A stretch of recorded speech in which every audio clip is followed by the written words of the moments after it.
Hey everybody, Jumbo Thick here with a Destiny 2 beta review. So the objective of this review is going to be to inform you, my viewers, if the Destiny 2 release is going to be worth your time, judging from what we've seen so far in the beta. And my personal opinions on this aside, I will be giving you the facts and how I see them and what this looks like going forward.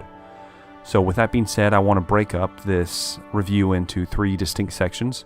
So we're going to go over the first mission, the strike that they showcased, and Crucible gameplay, which will also get into the core mechanics of the Destiny 2 game as of right now during the beta.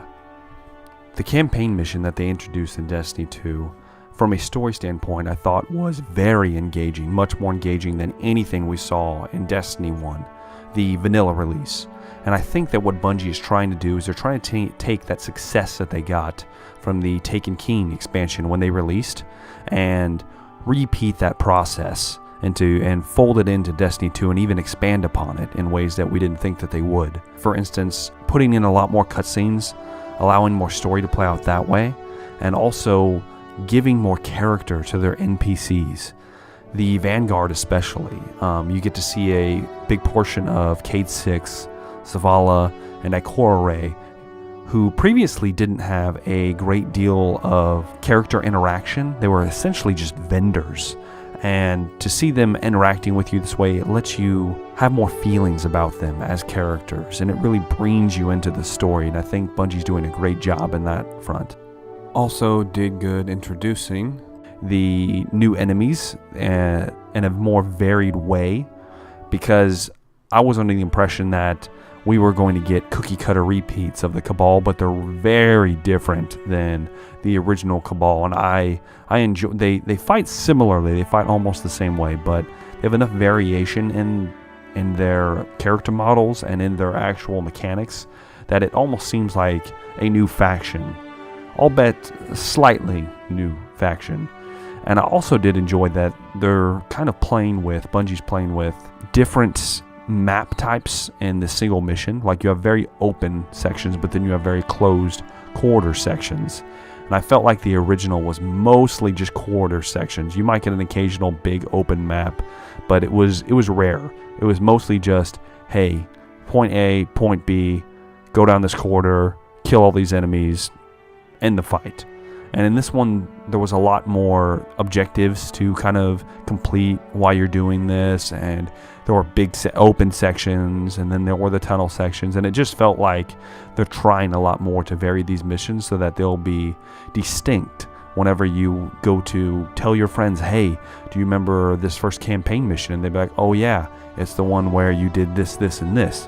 Whereas from the original Destiny, when it released, I couldn't tell you, outside of some of the more important story missions that happened, I couldn't tell you what happened and who it happened to, because it was all blended together and it was just so bland. And I feel like they're making big strides for it this time around. One thing that they've kind of learned from the Taken King expansion is they're introducing a big bad right off from the bat. So you're getting Dominus Gaullin, and it gives you an objective that, hey, you know that I'm going to come back for this guy. This is going to be the end game. And I think that was something that the original lacked from a story standpoint, and that's what really hurt it the most. And so from this perspective, Bungie's doing a good job of this campaign so far. If it continues the way it does from this beta into the actual full game release, I think we've got a good chance for a good solid story for Destiny 2. The strike that they released during the beta felt almost like a mini raid, I would call it.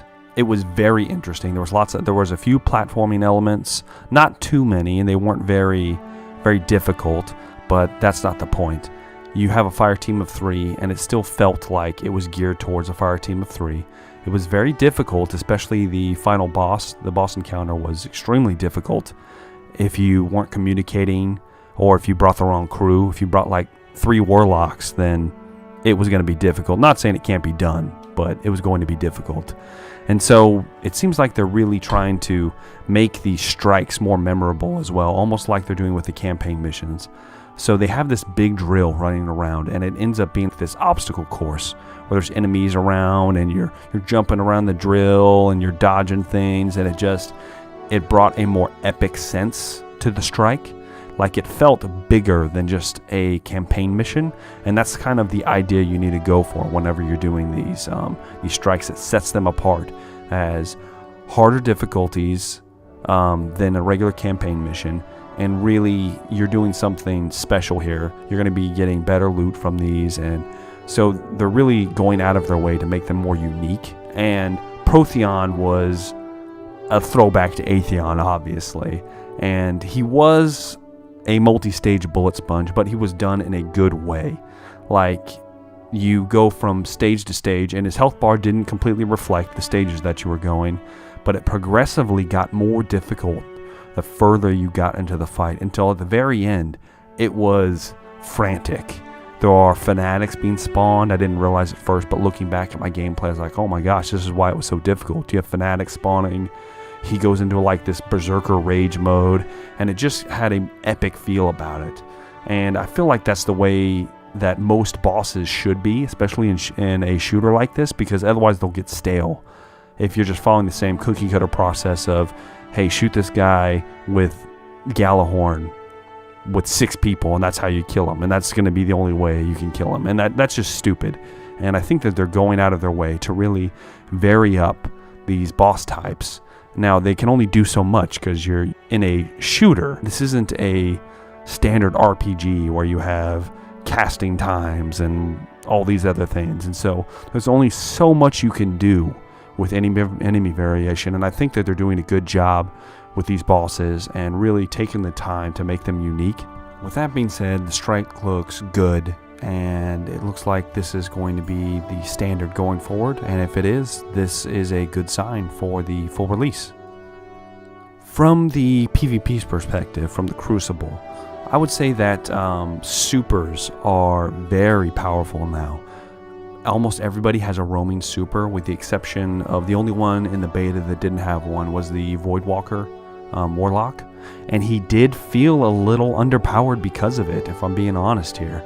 Everybody else has roaming supers, but the way they kind of balance that out is now the time to get a super is significantly less than it was in the original Destiny. And this is for PvE as well as PvP. It's for both. And from a PvE standpoint, this kind of wasn't very fun because you just didn't get those supers like you normally did. And from a PvP standpoint, it's kind of nice because everybody isn't getting a super and just crushing you instantly. The other team isn't just all of a sudden 4 minutes in, everybody's got a super. It's just mayhem. But on the flip side of that, there were several matches where I never even got a super and even won the match and never got one, just because they're so slow for you to get one. And I almost want them to kind of speed up the process a little bit, because it's kind of one of those things that made Destiny special from other shooters out there, was these super abilities that you got. It really made you feel powerful. And they do a good job of making you powerful. It's just, it's so slow to build up. And not only is it the supers that are slow, grenade recharge time is extremely slow, as well as your abilities whenever you use your specific class abilities like the Titan Wall or the Warlock health regen pool. Everything had a very long cooldown time for you to be able to use them again. And I really think they need to look into that a little bit, because it kind of takes away from what you got going. It does slow the pace of combat down, which can be a good thing, but at the same time, I feel like these other aspects to Destiny is what makes it special. It's what sets it apart from Call of Duty and Halo and all these other shooters out there. And so I really hope that they look into this a little bit better and hopefully make it a lot shorter than it is right now. As far as the 4v4 match type is concerned, I didn't have a problem with it. I thought it was still frantic gameplay. I didn't feel like I was hunting for people. Like, the maps weren't so large that you couldn't find anybody. Like, you could easily run into people. That wasn't a problem that I was having. Now, a problem I might have in the future is I actually enjoyed a lot of those big maps from Destiny 1, and with this 4v4, I don't think they're going to be able to make any of those really large maps again. So being a traditional sniper in Destiny 1 was sometimes an okay thing to do, especially on these large 6v6 maps. You could set up a sniper spot and really pick people off. But this time around, you're very limited in your alleys, your long alleys that you can actually snipe someone in. And since it's such a small enclosed space, it's really difficult. And I think they're really kind of limiting what you can do as far as weapon types. And a meta is going to develop, and I have a feeling if these maps are anything like what we're going to see in the final expansion, that sniper rifles are going to be very underused. Let's just say that. Now, I did play with every class, and I think that every class and every subclass is viable, Crucible-wise. They all felt very fun. The Void Warlock felt a little bit weaker than the rest just because his super, like I explained earlier, isn't a roaming super. But everybody else felt very, very mobile, very unique, and that was the main thing, is everybody feels unique. Like if you're playing as a hunter, you can tell you're playing as a hunter. It's very different from playing as a Titan, which is different from playing as a Warlock, which I kind of felt in the original vanilla Destiny. The only way to tell the difference between, hey, I'm playing my Warlock, is because of the super you get. Other than that, you could spec your characters to be just like any of the other character classes, so it didn't make much of a difference. But this time around, the movement speed's a little bit different, and even with the gear, that I messed around with the gear a little bit, it didn't seem like you could completely deviate from your class to such an extent that it almost made it feel like another one, and that doesn't seem to be the problem that they're having this time around. I feel like they've done a very good job of making them all very unique. To bring this all together, I think that Destiny 2 is going in the right direction, if it is anything like this beta that we got. Now, the beta was short, and a lot of people complained about it being short, but I feel like they showed off what they needed to show off. They're showing off that this game has a story. It has a good story. It has a very engaging story. Hey, these strikes are going to be way different than what you experienced in Destiny 1. The enemy types are going to be varied. The bosses are getting a full rework. You've got new subclasses. The Crucible has been revamped. You've got better kill times on Guardians. You've got more varied weapon types. You have all kinds of things that they're really bringing to the table to show you, hey, this is a full release of a new game.